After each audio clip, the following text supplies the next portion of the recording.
Well, tell us about your work as an educator. You also teach at the Monk Institute at USC, right? What do you do there?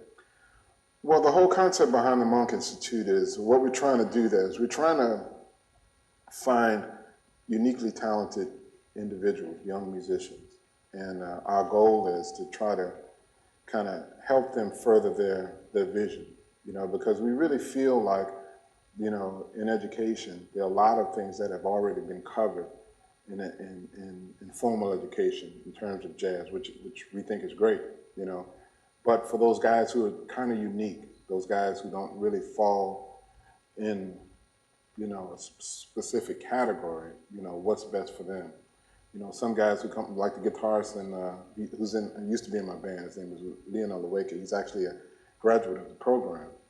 He's the type of guy who's very unique, where he's not a West Montgomery type. We're not going to sit down and say, hey, you need to play the guitar this way. But he did have something that was very uniquely creative and his own. And Herbie Hancock, Wayne Shorter, they're on the board as well. When they heard him in his audition, they knew that he had to be a part of the program because he kind of represents what we're all about. And it's working. It's working. I mean, we have a lot of young, great, talented young musicians who are starting to feel comfortable with their personalities musically, because that's what we really want to do. We want to make them feel comfortable, because sometimes when you don't fit, you tend to think that something's wrong with you, and that's not necessarily the case. With these guys, the more comfortable they become with their sounds and their styles, so to speak, the better off we'll be as a music community to have these very diverse styles.